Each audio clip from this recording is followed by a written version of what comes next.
తీసుకున్నాం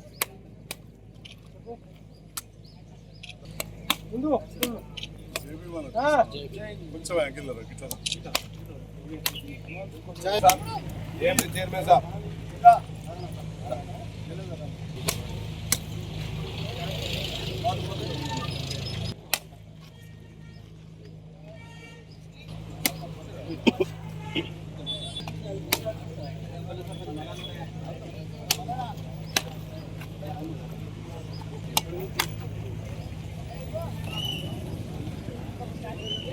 ఈరోజు అనంతారం గ్రామంలో 135వ జయంతి వేడుకలు జరుపుకోవడం జరుగుతుంది.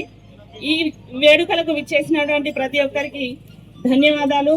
మరియు మనం స్వేచ్ఛ, సమానత్వం, సౌభ్రాతృత్వం అనే అంశంపై అందరూ సమానంగా ఉండాలని మన భీమ్ గారు అందరికీ వివరించడం జరిగింది. దీనికోసం మన యువత అందరూ స్వేచ్ఛతో, సమానత్వంతో, రాగద్వేషాలు ఏవి లేకుండా, కుల మతాలకు తావీతులుగా లేకుండా అందరూ సమానంగా ఉండాలని ఆకాంక్షిస్తూ మీ సర్పంచ్. ఈరోజు అంబేద్కర్ జయంతి.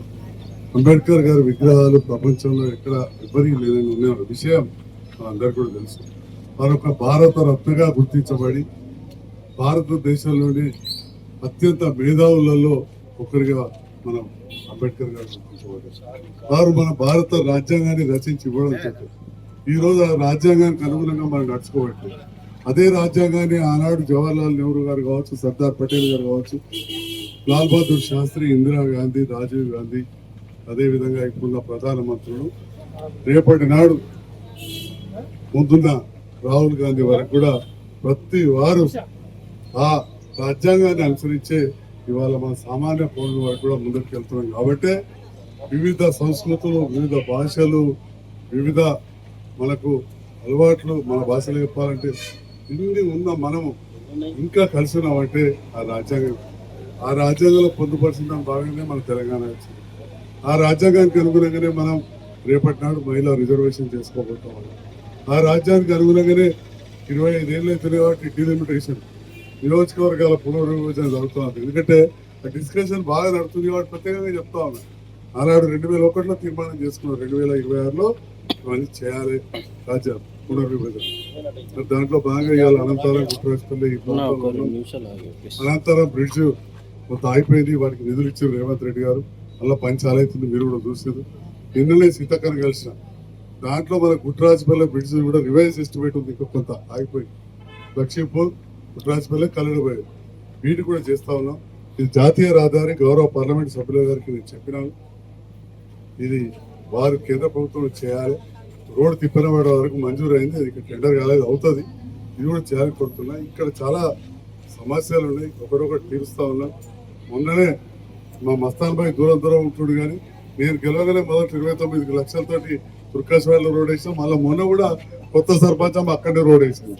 ఆల్రెడీ ఇందిరా మిల్లు కట్టినాం. మరి ఇందిరమ్మ రాజ్యం అంటే అదే. ఆ కాలంలో ఇందిరమ్మ ప్రధానమంత్రి ఉన్నప్పుడు, నేను 12 సంవత్సరాల వయసులో ఉన్నప్పుడు అంతర్గామంలో ఇల్లు కట్టేటప్పుడు అప్పటి సంక్షేమ మంత్రి మా ఊరికి వచ్చిండే. అప్పటి మంత్రులు, అప్పటి ఎంపీల పేర్లు అన్ని నేను తీయదలుచుకోవాలి. వాళ్ళంతా నాకు దగ్గర బంధువులు.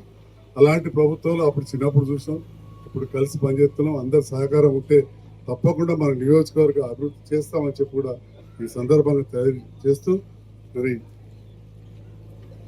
శాంతి కోరుకున్న వ్యక్తి మన బిఆర్ అంబేద్కర్.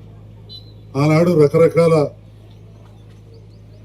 చెప్పాలంటే ఎన్నో రకాలుగా అంటరానితనం అనేది అత్యంత దుర్మార్గమైన మన ప్రజల్లో ఉండింది. అలాంటప్పుడు కూడా వారు హింసను ప్రేరేపించలేదు. శాంతియుతంగా మనల్ని అలా చూడకూడదని చెప్పి వారు నిరంతరం ప్రయత్నం చేశారు. దాంట్లోనే మీరు ఎక్కడ చూసినా ఒకటే తెలుస్తుంది, వారు ప్రపంచంలోనే అత్యంత శాంతి కోరుకునే మతం బౌద్ధ మతం. అలాంటి బౌద్ధ మతం స్వీకరించిన గొప్ప వ్యక్తి మన బిఆర్ అంబేద్కర్ గారు. హిందూ ధర్మంలో కూడా ఎక్కడ అంటరానితనం లేదు, కానీ కొంతమంది అప్పుడు సృష్టించారు. మేము కూడా చిన్నప్పుడు చూసినాం.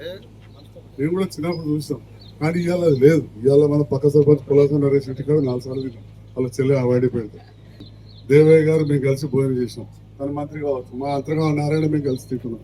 ఇక డాక్టర్లం అయితే చదువుకున్నప్పటికీ కలిసే ఉన్నాం. కానీ గ్రామాలలో కొన్నిసార్లు అప్పుడప్పుడు అట్లాంటివి వస్తున్నాయి. వచ్చిన వాటిని మనం తీవ్రంగా ఖండించాలి.